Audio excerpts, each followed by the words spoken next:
અમારા આ આદિવાસી વિસ્તારમાં લગભગ 12 ગામ આદિવાસીના પઢારના છે।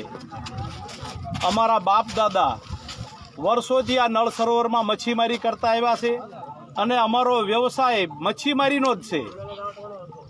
નળ સરોવરના કિનારા ઉપર આવા છાપરા નાખી બાલ બચ્ચા સાથે કુટુંબ સાથે નાના નાના બાળકો સાથે આ લોકો નાની મોટી મછલી લાવી અને બજારમાં વેપાર કરીને પોતાનું પેટ ગુજરાન ચલાવે છે। આ બાબતે મેં જિલ્લા પંચાયતના સભ્ય તરીકે 21 જણને 21 સનદી અધિકારીઓને મુખ્યમંત્રીને ધારાસભ્યશ્રીઓને ગણપતભાઈ વસાવાને આ અમારા આદિવાસીઓને જે જંગલ ખાતાના અધિકારીઓ જાળું હળગાવી દે છે, એમની જાળું કાપી નાખે છે, એમના બોટ લઈ જાય છે, બોટ કાપી નાખે છે, આ બાબતે મેં મારા લેટર પેડ ઉપર 21 અધિકારીઓને લખ્યું છે।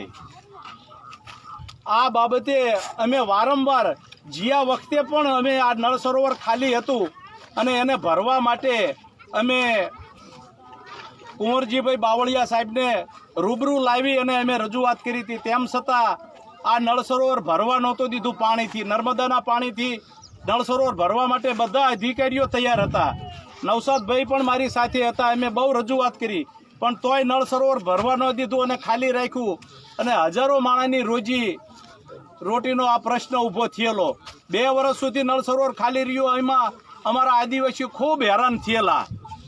આ જંગલ ખાતાના લોકોના આ આદિવાસીઓનો ત્રાસ ઓછો થાય એ બાબતે અમે વારંવાર સરકારમાં લખ્યું છે।